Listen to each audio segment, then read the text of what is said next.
Allir þættir samstæðvarinnar eru fáanlegir á öllum helstu hlaðvarpsveitum.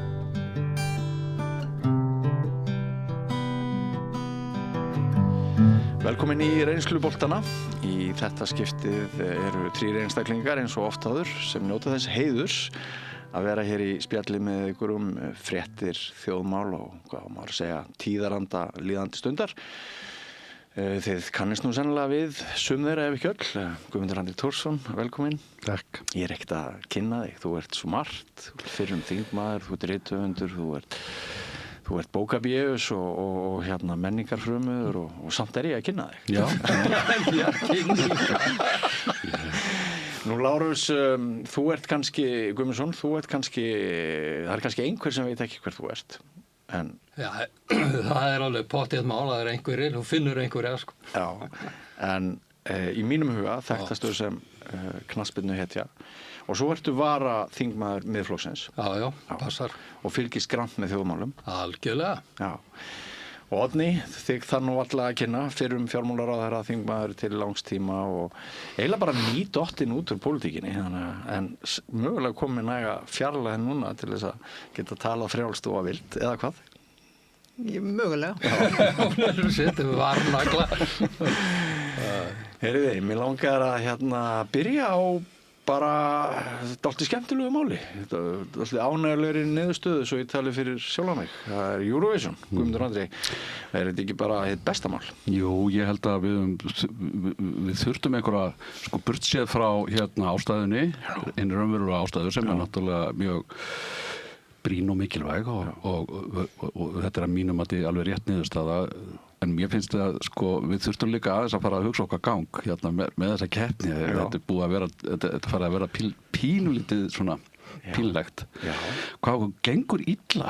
Já, ég svo ánægður með að skuli tala þetta. Já, ég veit að má helst ekki nefna þetta. Nei. en við erum að senda út alveg prýðilegt fólk með prýðileg lög og þetta gengur allt svo vel og gaman heima en svo er þetta alltaf sömu vonbrigðin. Ertu með einhverja skýringu á því? Nei. Ef ég væri það þá hefði ég tekið þátt í Eurovision. Hefurðu aldrei tekið þátt í Eurovision? Hefurðu aldrei sent inn lag? Nei. Ég hef gert það. Já. Með engum árangri.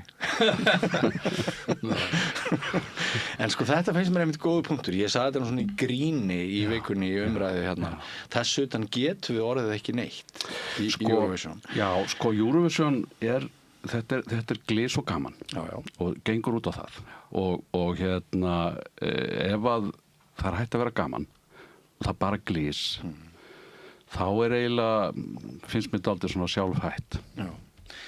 En Lárus, þið Miðflokksmenn kunnið að vera á annarri skoðun heldur en ég og Guðmundur Andri.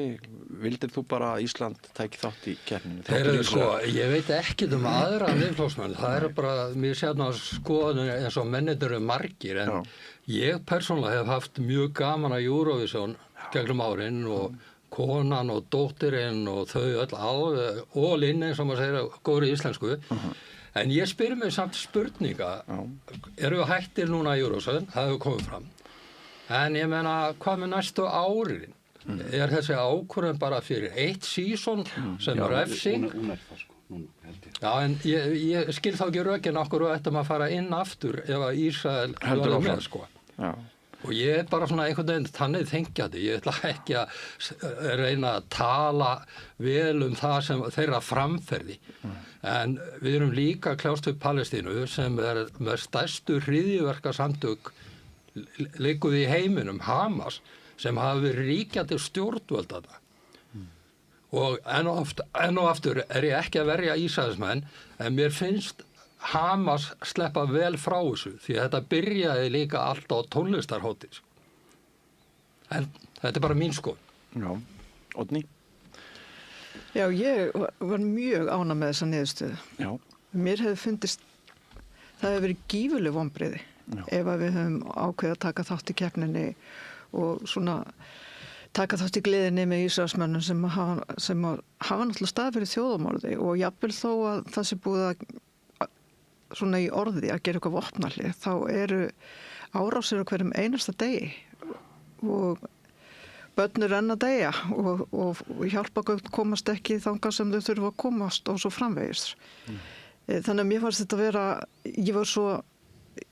ég fór bara að gráta sko af gleði, ekki gleði, ég var bara snortin, ég var svo ánægð að við skildum sýna þetta svona dug, ef ég má bara segja það, að segja bara þarna, við ætlum ekki að vera með í þessari keppni ef að Ísrael er með og ég var ánægð með þá niðurstöðu. Hafandi sagt það, þá er ég mikil Eurovision manneskja. Ég er mjög gaman á Eurovision. Ég held alltaf að við vinnum. Og ég man 1986 þegar Gleðibanki var, sem er rosalega gott lag og lifir hann vel. Frábært lag. Ég var svo sannfærð með mig myndi vinna. Og í hverri keppni hef ég haldið að okkur myndi ganga við. Okkur hefur stundum gengið vel. Það er nú reynda þannig, sko. Við hefum alveg verið í öðru sæti og fjórða sæti og svona. Gleymum því ekki. Og mér finnst þetta skemmtilegt. En á meðan að staðan er svona, þá getum við ekki verið með. En mér langar að velta þetta annari spurningu. Hvað gerum við svo í framhaldinu með kappleiki í íþróttum og ætlum við að draga okkur út úr keppnum ef að Ísraelsmenn eru þáttakendur, hvernig ætlum við að mæta þessu? Er þetta plan bara eitt og sér eða eru við með eitthvað annað plan? Þetta er gild spurning. Já, það er náttúrulega bara svara þessu með Gleðibanka. Mér finnst þetta eina leiðilega lagi sem Magnús Eiríksson samdi. Í alvöru? Já, en sko, það verður náttúrulega, sko, Ríkisútvarpið tekur þessa ákvörðun núna og Ríkisútvarpið er í sjálfu sér, sko, er ekki að taka ákvörðun fyrir íþróttahreyfinguna eða aðra þá sem að eiga í hugsanlegu einhverju alþjóða samstarfi eða eru á sama vettvangi og Ísraelsmenn. Það er líka verst að muna það að þetta snýst ekki að sko að vera ekki með bara út af Ísrael, heldur er þetta vegna framferðis Ísraelsmenna. Hvernig þeir hafa hagað sér bæði á Gaza og, við megum heldur ekki gleyma, á Vesturbakkanum, þar sem að eru daglega er landtöku fólk fer þar með miklum miklu ofbeldi gagnvart heimamönnum og palestínumönnum sem hafa búið þarna náttúrulega aldir. Og á Vesturbakkanum þar er ekki Hamas. Þar er ekki undir stjórn Hamas. Þannig að við getum ekki gert Hamas að sko allsherjar og eina fulltrúa allra palestínumanna. Það er bara ekki hægt. Nei, en þeir fara með völdin á Gaza, eða fóru með völdin á Gaza og þeir myrtu þarna einum degi 1400 Ísraela á tónlistarhátíð. Já. Og enn og aftur, þá þurfum við að sko horfa svolítið þangað, en ekki á sama tíma að fegra gjörðir Ísraelsmanna með nokkrum hætti. Það eru svívirðilega. Ég skil þig, en og sko þessi hryðjuverk Hamas voru náttúrulega óverjandi. Og hafa náttúrulega komið kannski verst við það fólk sem þetta er gert í nafni, þar að segja Palestínu fólkið.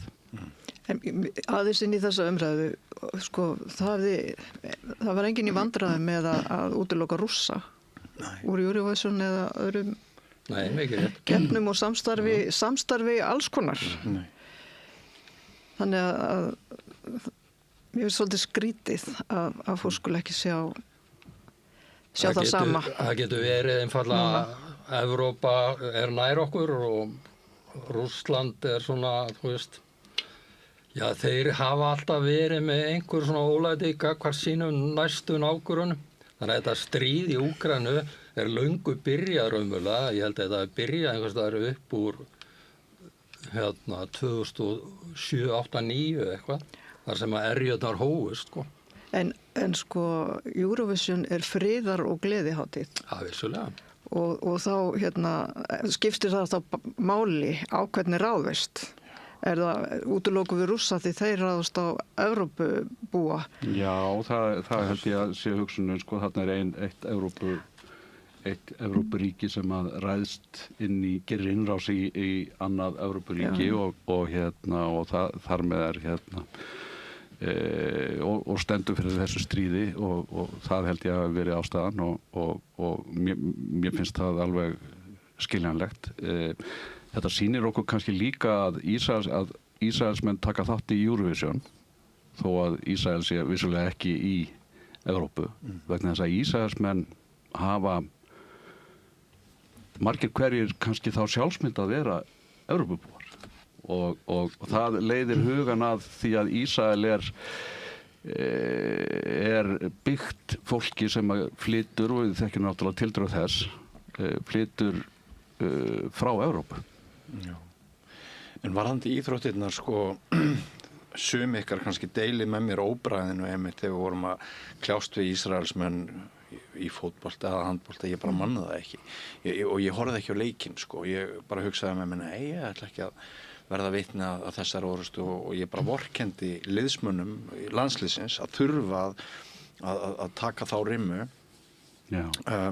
Það því sennilega þyngra fyrir fæti hvað varðar íþróttirnar að segja að Ísland ætlar ekki að taka þátt í neinum alþjóðlegum keppnum. Ef þú kemur fram með eitthvað slíkt og viljir ekki spila móti Ísraelsmönnum, þá þið að refsa á þann hátt að við Íslendingar fengjum ekki að taka þátt í neinni keppni sem væri á vegum Evrópusambandsins eða þú veist einhverju slíku, því að þá erum við að fara gegn þeirra leikreglum. Við ráðum ekki ferðina þar. Þetta flókið. Þetta mjög flókið. Já, og svona maður hefur nú tilfengun að það sé kannski ekkert gríðalegur áhugi innan íþróttahreyfingarinnar á því að sniðganga Ísrael. En við munum að Suður-Afríka fyrir kannski ekkert alveg ólíkt framferði hvíta minnihlutans á sínum tíma, apartheid og það saman. Þetta ekkert ólíkt því sem að Ísraelsmenn stunda í sínu landi með sína aðskilnaðarstefnu. Það var mjög árangursrík svo sniðgöngustefna sem var rekin gagnvart Suður-Afríku bæði í menningarmálum, öllum menningarmálum og á sviði íþrótta. En Lárus, þú kannski manst það betur en ég því að mig grunar að þú fylgist enn betur með íþróttum en ég.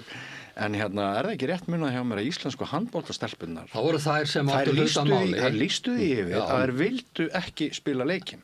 Þær voru neittar í rauninni. Já, neittar út frá því að handknattleikssambandið, alþjóða, það hefði vísað Íslandi út úr keppni ef það er ekki mætt til leiks. En þeirra afstaða mótaðist af þeirra hún bara skiptir ekki máli. Jú, það skiptir máli. Hvað skoðum við höfum á mannúðarmálum bara skiptir máli. Ekki miskilum með, það var rétt hjá þeim að stíga fram og segja að þeir vildi ekki spila en myndu gera það vegna þess að refsið aðgerðarnar hefðu orðið svo harðar að þær hefðu kannski ekki fengið að taka þátt í 2 eða 3 ár.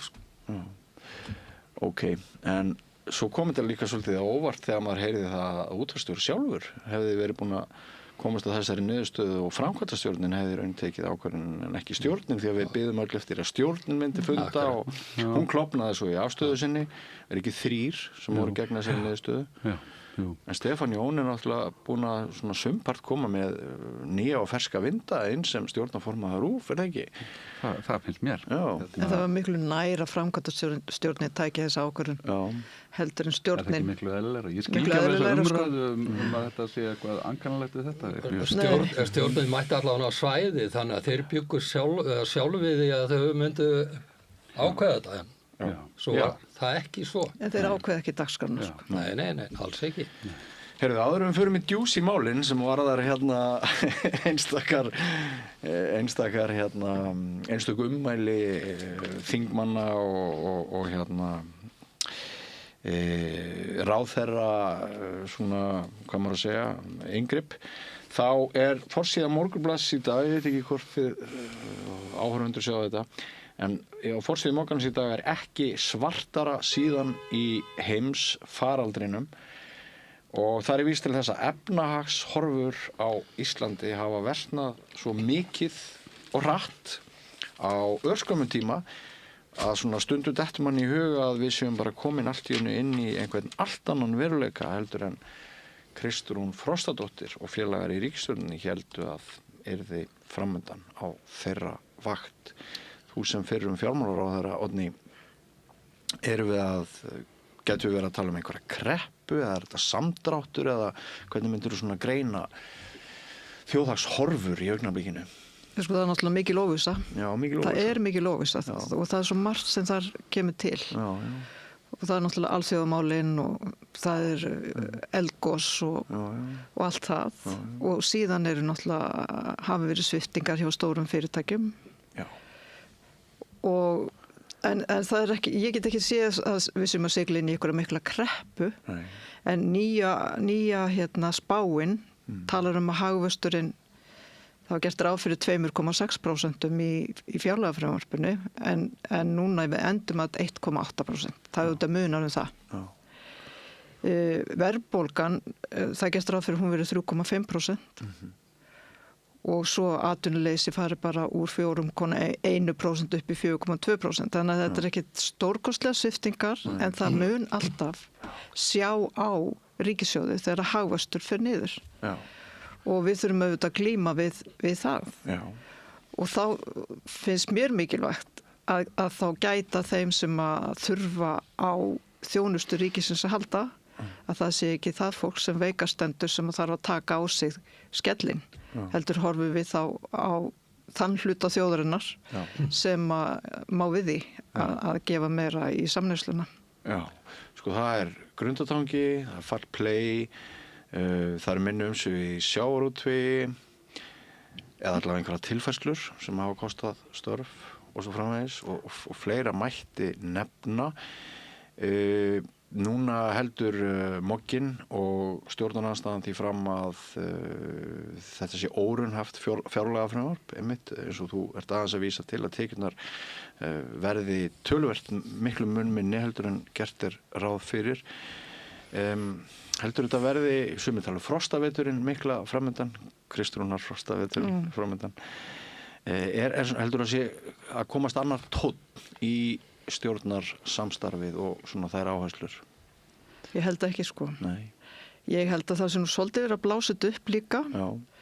Og stjórnarandstaðan sjáu sér hag í því. Já, já. En ég held að gömlum sið. Já, já, en það sem við þurfum að gera þetta líta raunsætt á stöðuna. Já.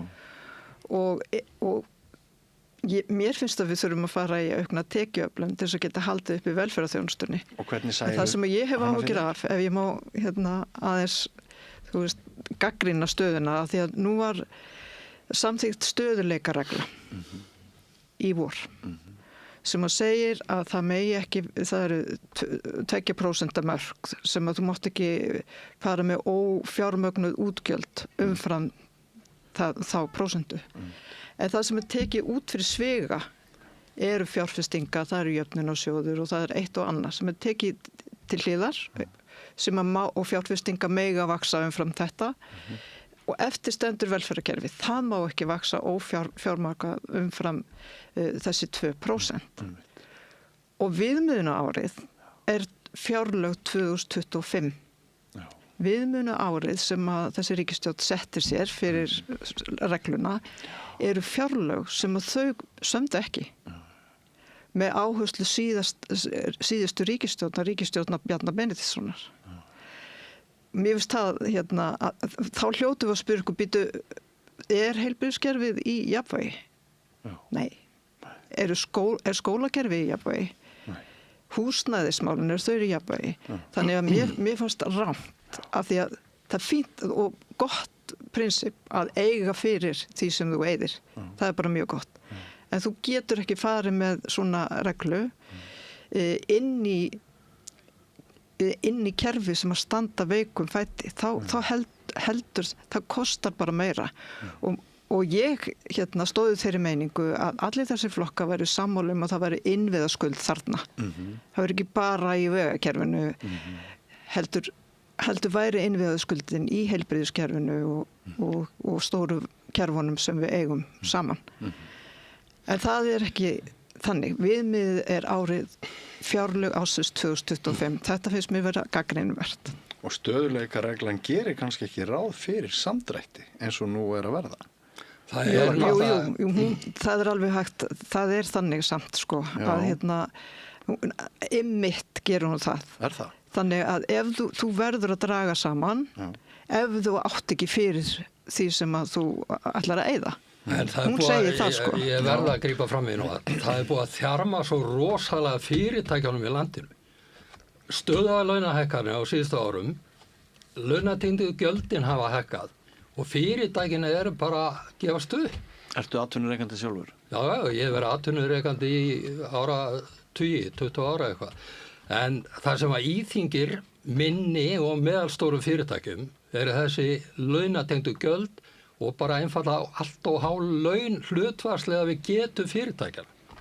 Og ég er búin að vera í markaðsmálum í mörg ár, áratugi. Og ég sá það í byrjun árs, fyrsta merkið samdrátt er að alltaf þegar að fyrirtæki fara að draga saman í auglýsingum og markaðssetningu. Og það var byrjað upp úr áramótum. Og nú því þannig fyrir komið að í veitingabransanum, það eru bara gjaldtróðin orðin bara að hlaupa á sko 100, allavega 20. Og það bara, veitingabransin þrífst ekki. Það þrífst samt miklu betur núna upp á síðkastið eftir ferðamannabombuna heldur en var hérna árum áður. Það er einstaka fyrirtæki sem veitingabransan sem eiga kannski sitt eigi húsnæði sem eru að ná endum saman. Hinn sem þurfa að borga leigu, borga helgartaksta og kvöldtaksta í launum, þau ráðu ekki við þetta. En kannski Oddný ekkert að tala skattahækkanir eða hækkanir gjöldum. Hvaða tekjuleiðir særu fyrir þér að væri hægt að beita til að auka tekjur ríkisins? Það er náttúrulega hægt að loka EOF gatinu eins og tala hefur verið Við erum með fjármagnstekjuskatt sem er miklu lægri heldur en þeir sem að þiggja laun í gegnum arðgreiðslu til dæmis. Þeir borga ekki sama skatt og við hinn og miklu lægri. Það er eitt. Mér finnst, og ég veit að það er ekki margir sammála mér í því, mér finnst að við eigum að horfa á erfðafjárskatt. Vegna þess að þarna erum við með skattprósentu sem er mjög lág. Við höfum hort á eigna ójöfnuð. Er hún 10%? Já. Það er algjörlega ósamlega. Já, ég veit það. Hægri menn eru það. Já. En ef þú horfir á yfir sviðið, þá erum við ekki að glíma mikið við tekjuójöfnuð. Heldur er ójöfnuðin í eignunum og ójöfnuðurinn erfist síðan.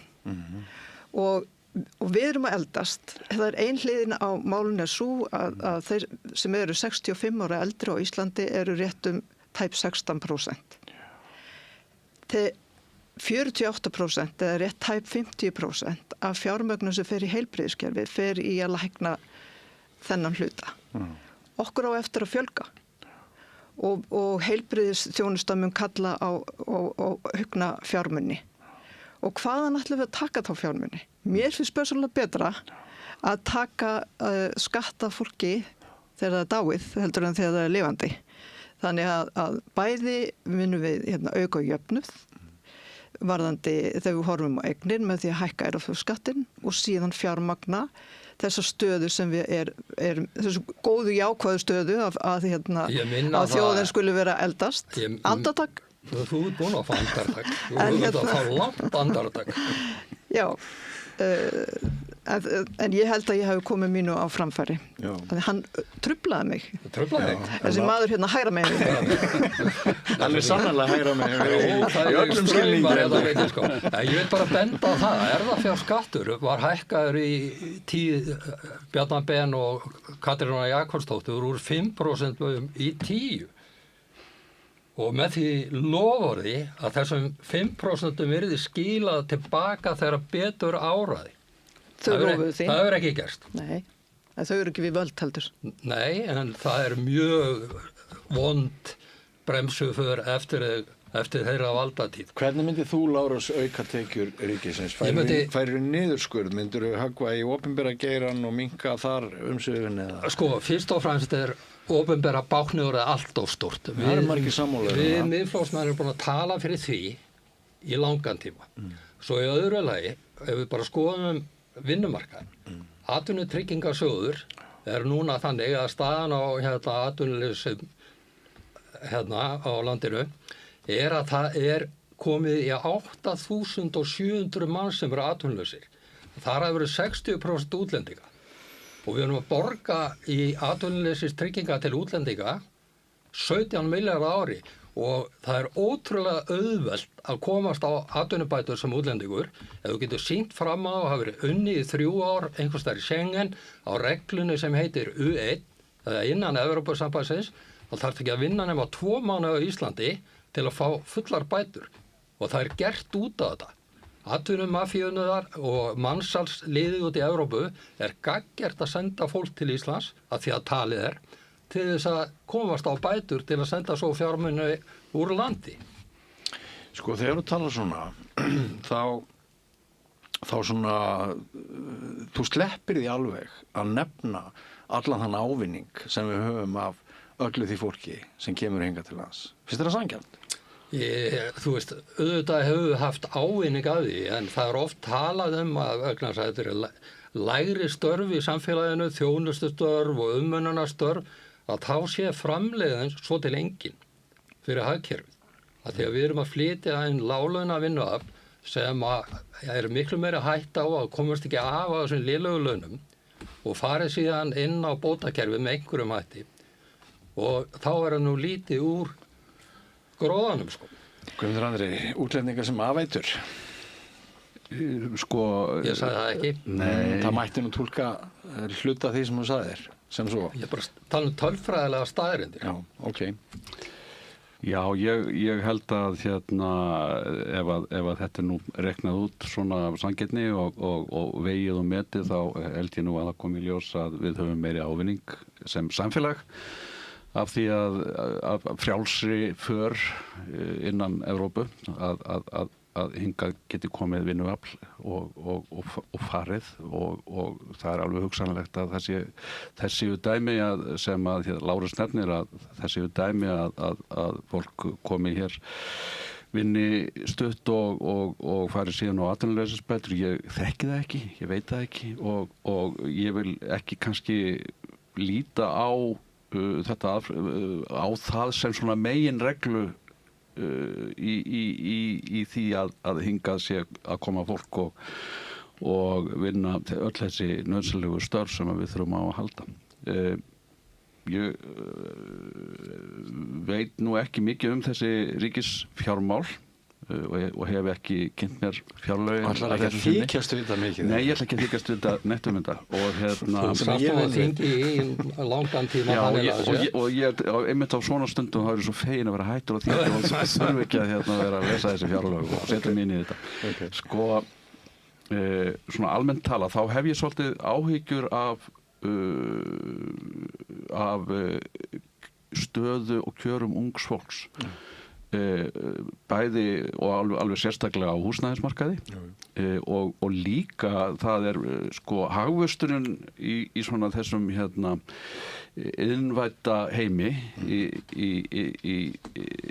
hann knúinn áfram með gervigreind á gervigreindar væntingum. Það eru tæknifyrirtæki sem eru að búa til einhverjar gervigreindar lausnir sem að síðan eru bundna mikla vonir við að eigi eftir að skila einhverjum eiginlegum bólgum. En bólan geti sprungið? Já, bæði það og bólan mun springa. Við vitum það. Svona bólur springa alltaf og það getur orðið ansi mikil gröftur sem vellur út úr því.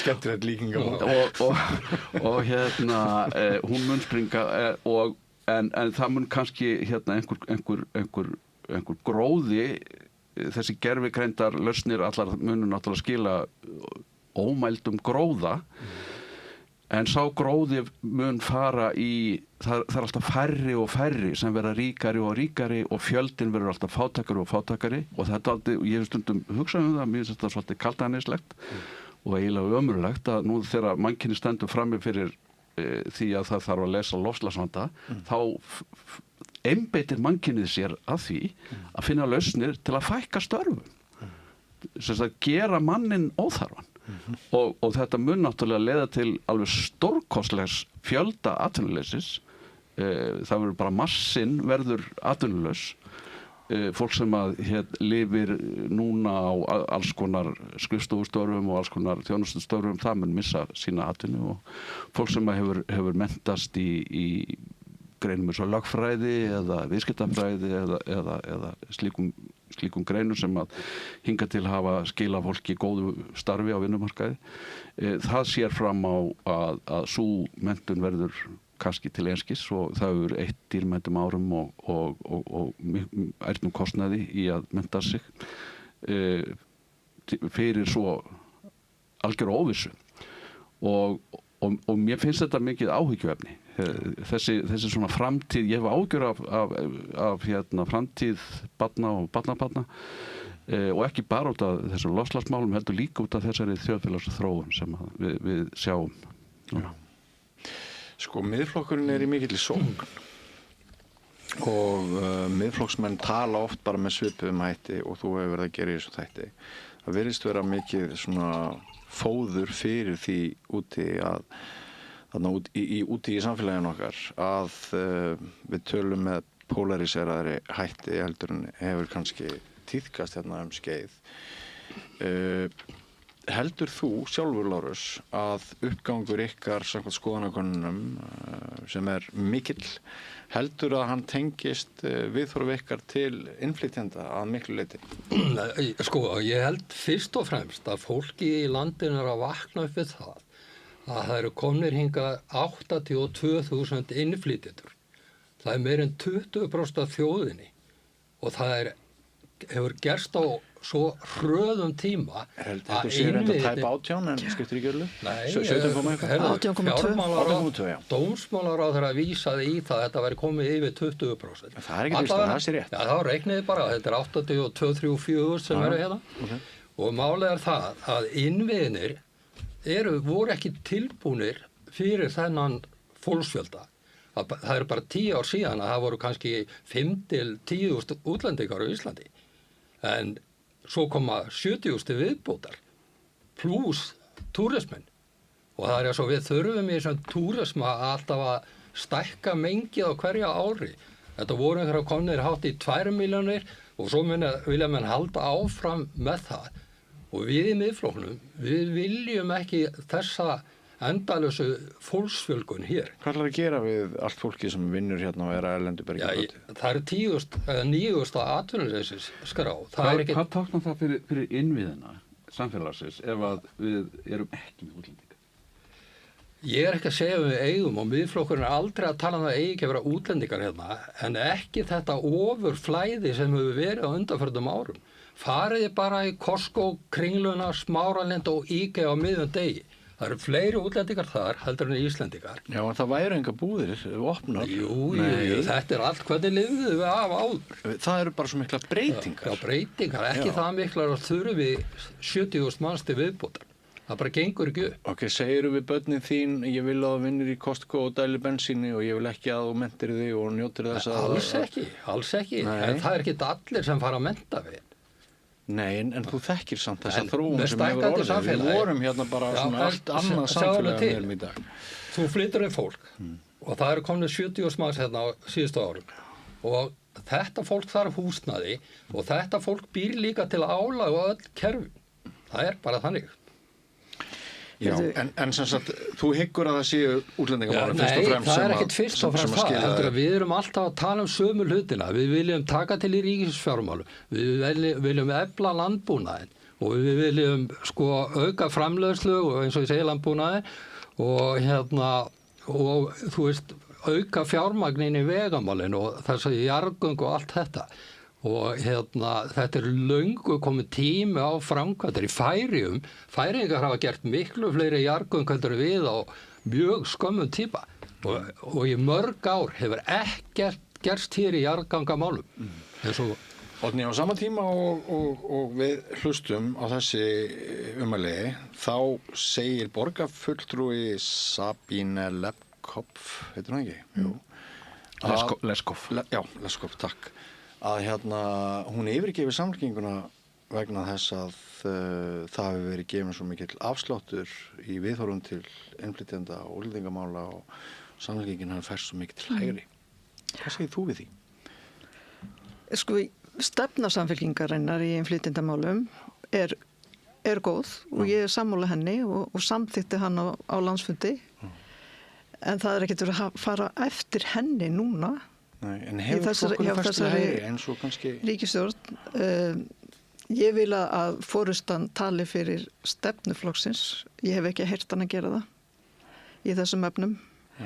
En þannig að sennilega er það þess vegna sem að Sabína ákveður að fara og ég mun sjá eftir henni því hún hefur verið ödull talsmaður og duglegur fulltrúi. En mér langar bara að fara inn á tölfræðina því ég flettiði upp áðurinn fyrir þennan þátt. Þá eru innflytjendur 18,2% af íbúum landsins og fjórði hver vinnandi maður er innflytjandi.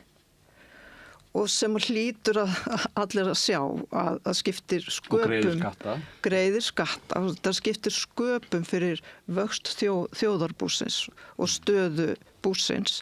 En við getum ekki bara rétt út höndina og tekið skattana þeirra, heldur þurfum við auðvitað líka sjá þeim fyrir húsnæði og sjá þeim fyrir velferð og heilbrigðisþjónustu, enda eru þau að borga skatta eins og við hinn. Og við höfum kannski svolítið ekki haga okkur vel gagnvart þessu fólki sem hingað hefur komið og eins og stundum hefur sagt við heldum við værum að fá vinnuafl en fengum fólk. Ég skal vísa í tölur sem Wall Street Journal gerði könnun fyrir þýska stöðuna á innflytjendamarkaði þar. Þar kom í ljós að Þjóðverjar voru mikil þörf fyrir vinnuafl. Af hverjum 10 sem komu til landsins þá fóru 3 inn á vinnumarkað, 7 fóru inn á bótakerfið og glæpatíðni jókst umtalsvert. Þetta er bara tölur. Já, ég veit að þetta eru rangatölur. Vegna þess að ég sat með þýskum þingmönnum sem fóru yfir þessar tölur með mér og þetta er ekki svona, þær eru næstu því alveg öfugar. Já. Sumar fréttir þessara viku ganga einmitt út á að það sé haldið svo mörgum röngum upplýsingum á lofti, meðal annars í þingsal.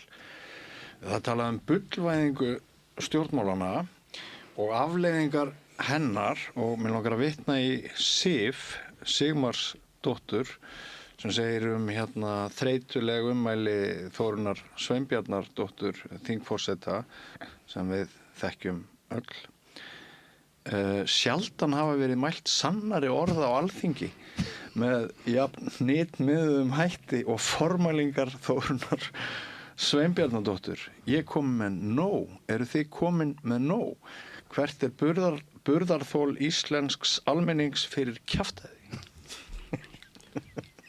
Sko, þetta er náttúrulega ekki nýtt að það sé mikil framleiðsla og kjaftæði í ræðustól Alþingis.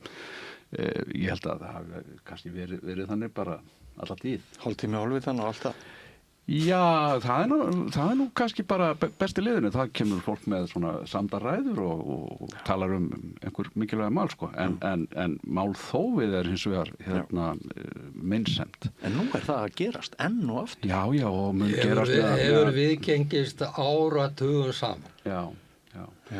En sko varðandi Þórunni, sko, þá þekkjum við nú Þórunni við Oddný allavega, þekkjum Þórunni vel og hún er vinkona okkar og hún getur verið afdráttarlaus og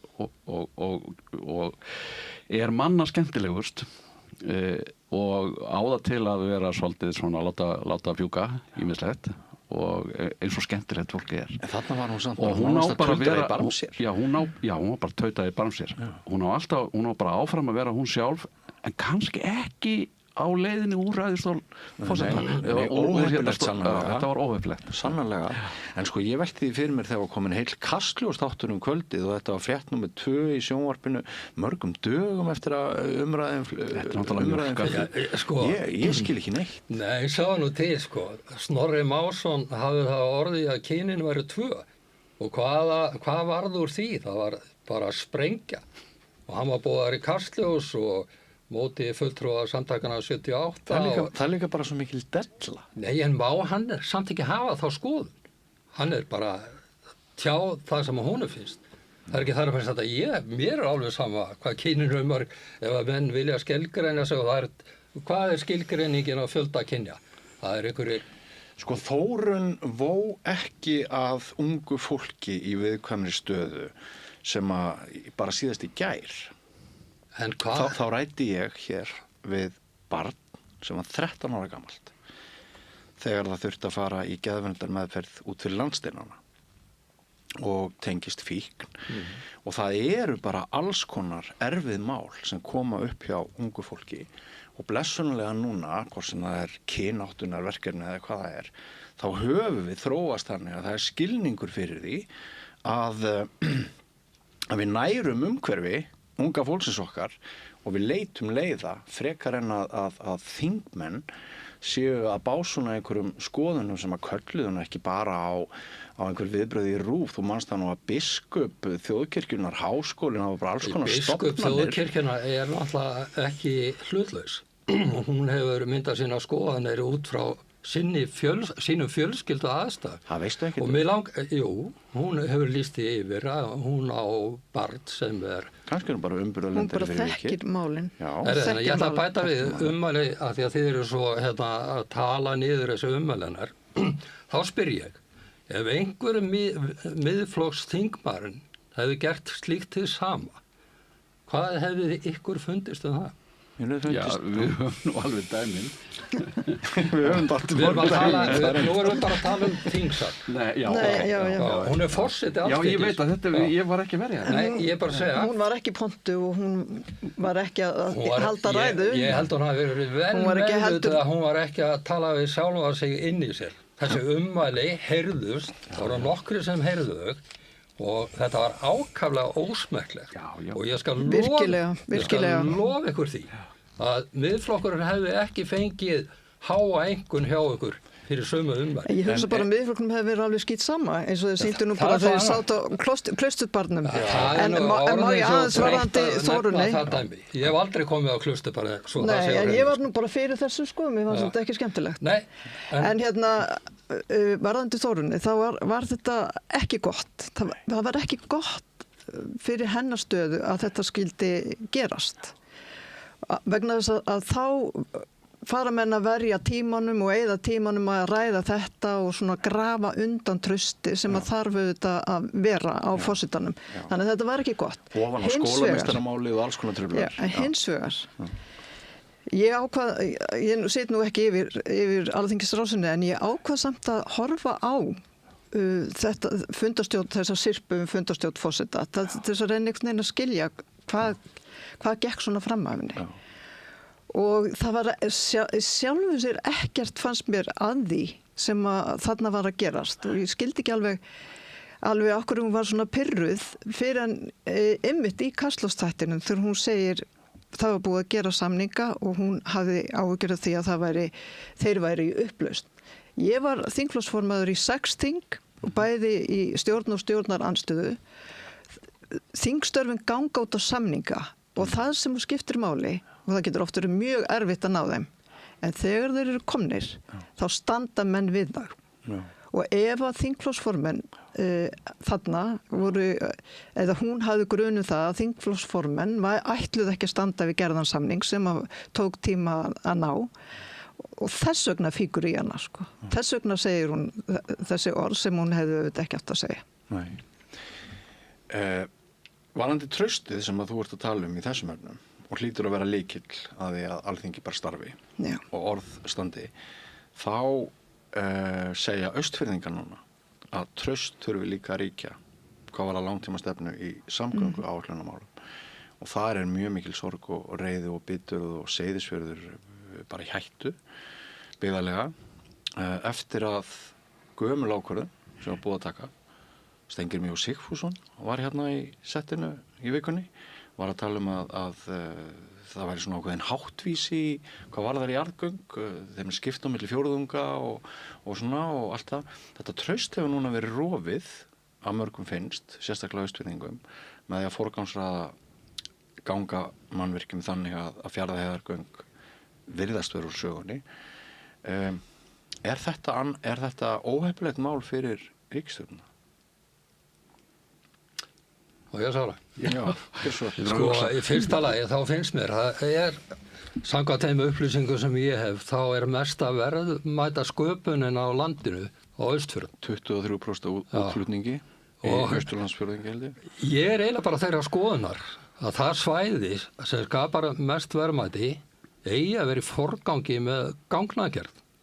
Ég get haft rátt fyrir mig með það getur verið einhverjar aðrar skynsamlegri ástæður, en í rauninni þá þetta fyrsta hugsa mín í þessu samhengi.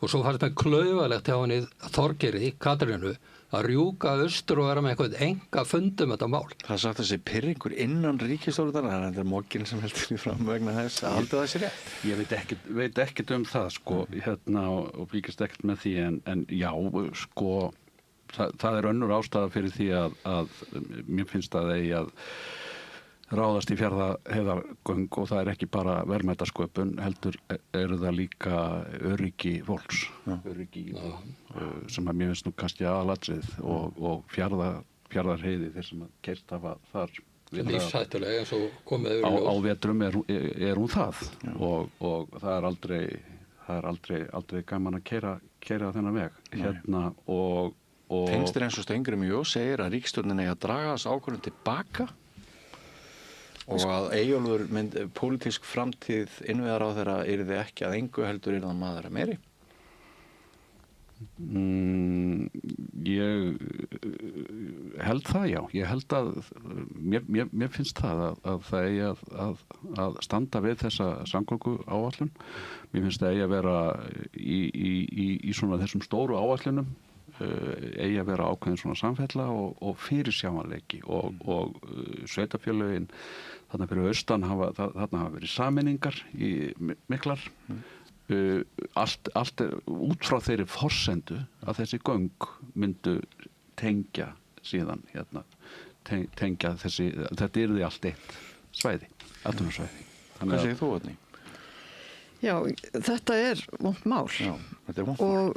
Og Fjarðarheiðargöngin hafa verið í samgönguáætlun. Ég man þegar að við vorum í ríkisstjórn, þá var samgönguáætlun 2011-12, þá var talað Fjarðarheiðargöng, það að segja að það ætti að vera sem sagt Norðfjarðargöngin og Dýrafjarðargöngin og það ætti að kanna stöðuna. Og sama var síðan í samgönguáætlun 2013-16, þannig að þetta hefur alltaf verið svona síðan þessu lofað að það bara sagt eftir Dýrafjarðargöngi þá fyrir við í Fjarðarheiðargöng og kjörnir fulltrúar hafa kallað eftir þessu á Austurlandi og saminast það eins og í sóknaráætlun landshlutans og allt það hefur þetta komið fram. Þannig að ég skil vel að þau fyrir austan séu spæld, það náttúrulega ekki allir af því það eru skiptaskoðanir. En ég skil líka alveg hina hliðina ef þú horfir á þessi 14 kilometra löngu göng sem eiga að kosta 50-60 milljarða og ef þú ferð á stað þá gerir þú ekkert annað næstu 7 árin sko. Þarna bara þá nýframkvæmda fjármunirnir farnir í þessi göng. En svo þetta með traustið, ordnung mús sæn. Já, en það má vera, ef ég má klára, sko, það má vera að því það gerðist aldrei síðan neitt í málinu. Ég meina það var búið að kanna þessa stöðu og árin lið og ekkert gerðist. Kannski einmitt vegna þess hvað þetta dýrt og fyrir ríkisstjórn sem lofaði þessu ætlaði aldrei að standa við það. Og kannski Eyjólfur bara að skera á þennan hnút að það ekki hægt að gera þetta sko ef þú horfir bara á heildina. En nú getur hvaða meirihluti sem skapast og bara hætt við fyrirætlanir. Samgönguáætlun þingsáætlunartillaga, hún ekki lög. Nei, en það þannig hún alltaf þess vegna endurskoðun ár eftir ár. Og trausti í þessu. Já, og ég skil það bara mjög vel. Ég bara að reyna að draga fram, þú veist, það ekki bara eitt sjónamið þú horfir á þessa ákvörðunartöku.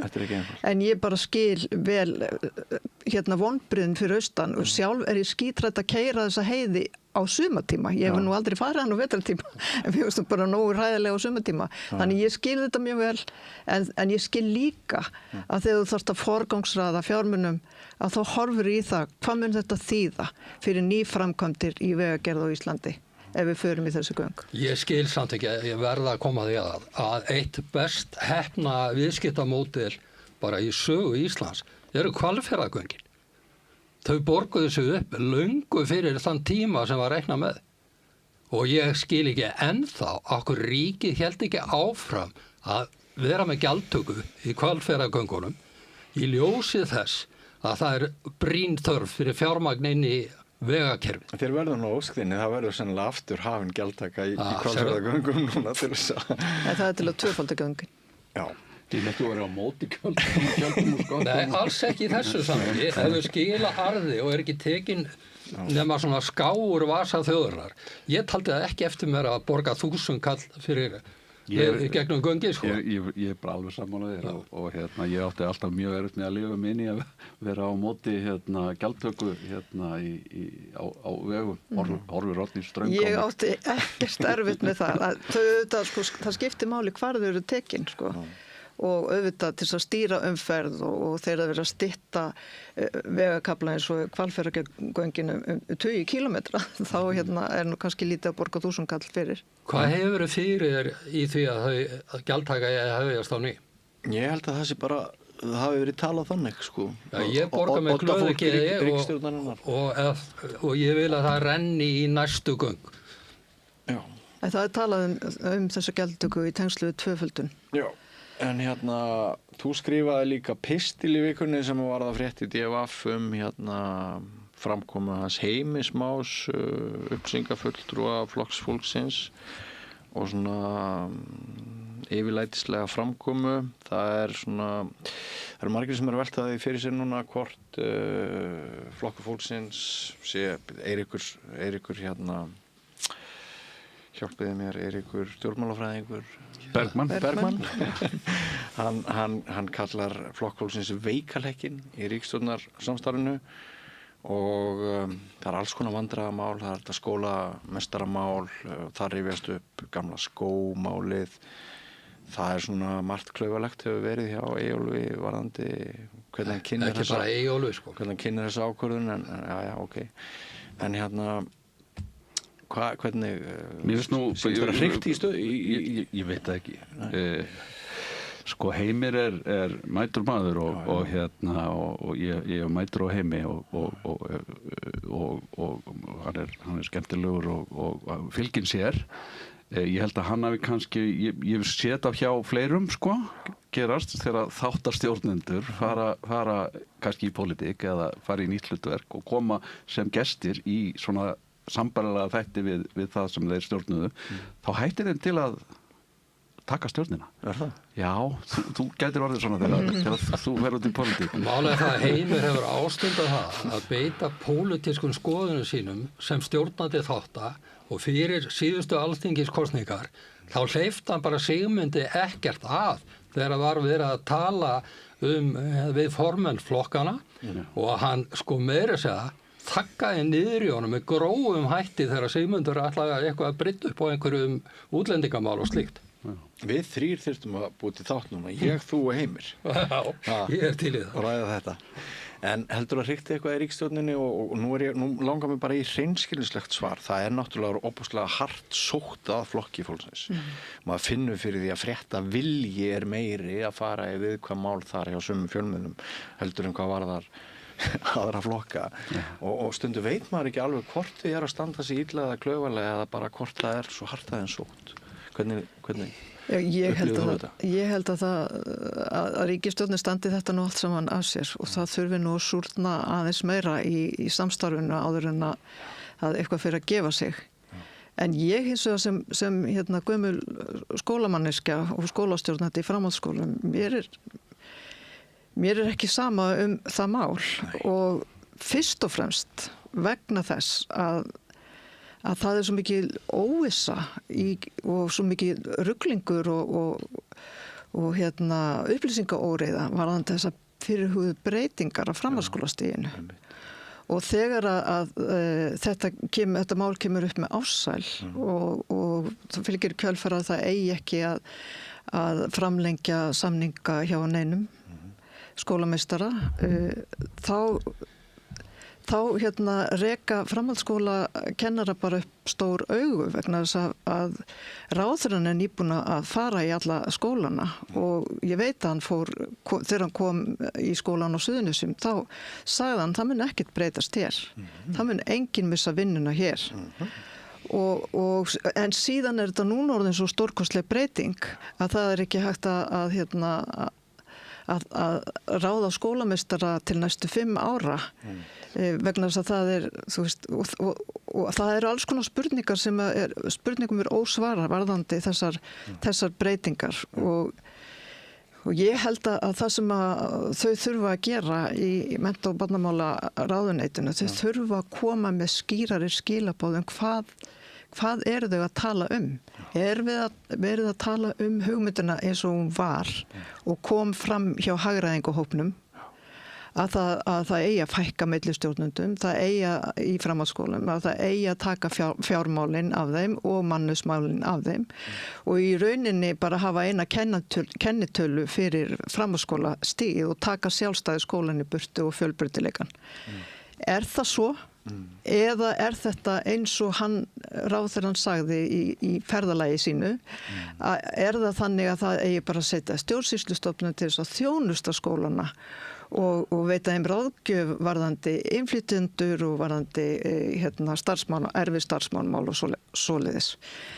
Þegar að Ársæll fær ekki skipunarbréfið og ekki heldur Ólafur á Egilsstöðum að þá hugsa maður, það er eitthvað meira, það hangir eitthvað meira á spýtunni, sko. Þetta á ekki verið eitthvað þjónusta við skólana, þetta er eitthvað meiri breyting.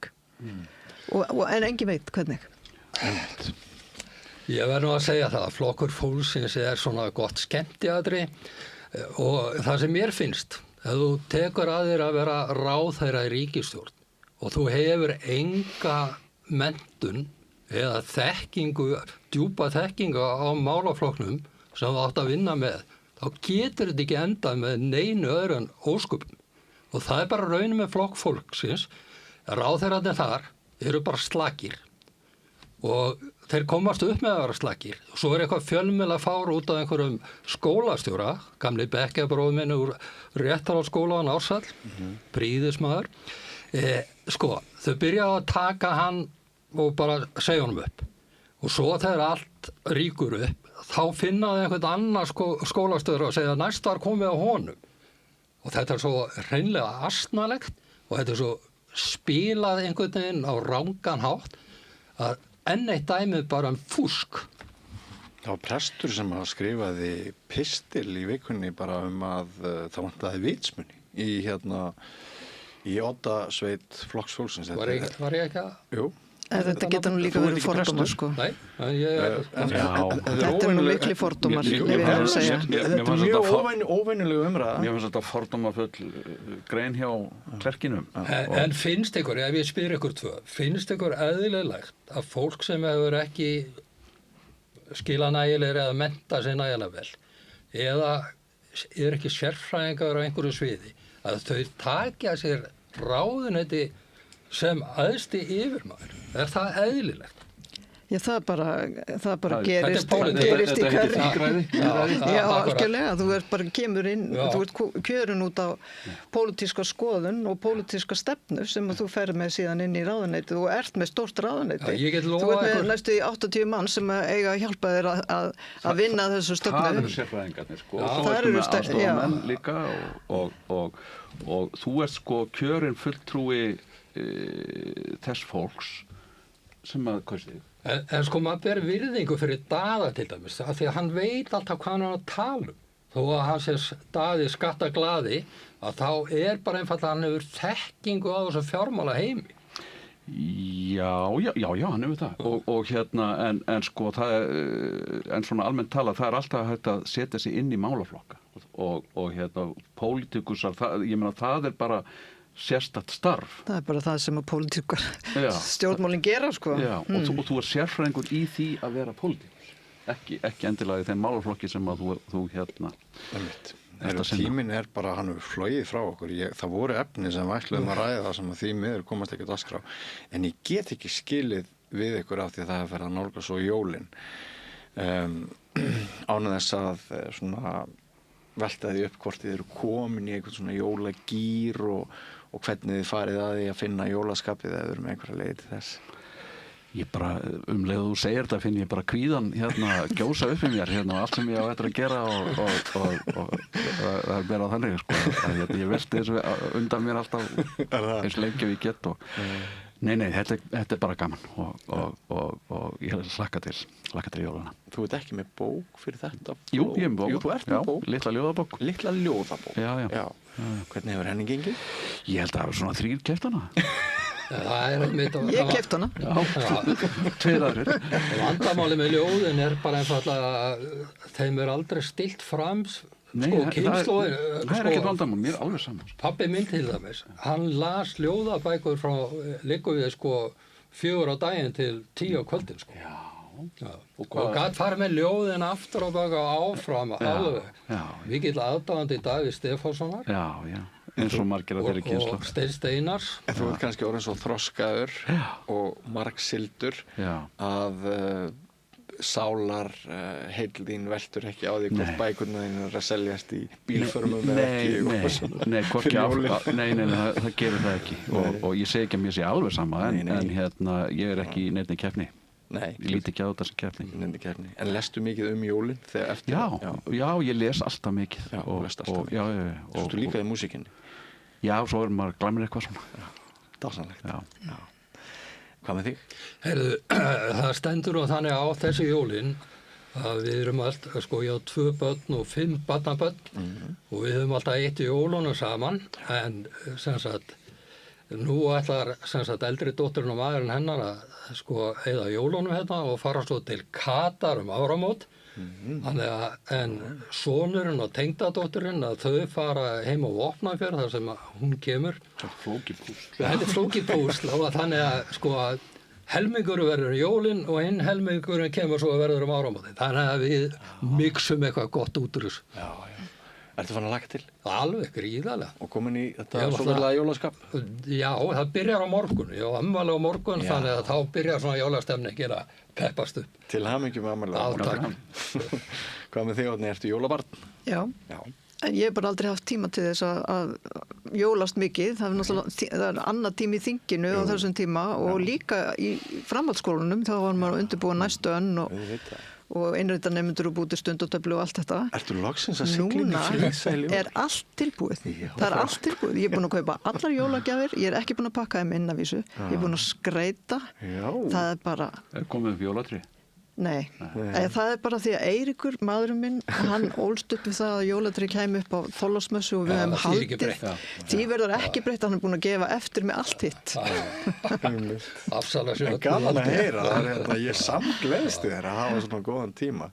Þetta er náttúrulega yfirleitt mjög hektisku tími eins og þið þekkið hérna og þú líka. Alltaf rétt fyrir jól. Satt mikið tilbúið stress. Ég finn aldrei fyrir þessu jólastressi, sko. Mér finnst þetta mjög ýkt, sko. Heyrðu, frábært að fá okkur öll í heimsókn. Mjög áhugaverð innlegg fréttir og þjóðmál og tíðaranda líðandi stundar. Guðmundur Andri gerði það ekki fyrir komuna. Lárus og Oddný. Sjáumst mögulega ekki fyrir en bara á 9 ári, þannig að ég ætla bara að nota tækifæri að segja gleðileg jól. Gleðileg jól. Og jafnvel til vinstri líka, sko. Og áfram göngu við götuna. Og vinstri, þá var það hægri. Og áfram göngu við götuna, kæru hlustendur og áhorfendur, nýr kafli eftir andartak, ekki frá langt. Öflugur og ódýr auglýsingamiðill 40.000 manns sjá eða heyra þætti samstöðvarinnar í hverri viku. Ef þú vilt auglýsa, sendu póst á samstöðin@samstöðin.is. Ég heiti Þórhildur Þorleifsdóttir. Á Samstöðinni er fjörug, opin, skemmtileg og gagnrýnin umræða allt milli himins og jarðar. Samstöðin á erindi inn á öll heimili.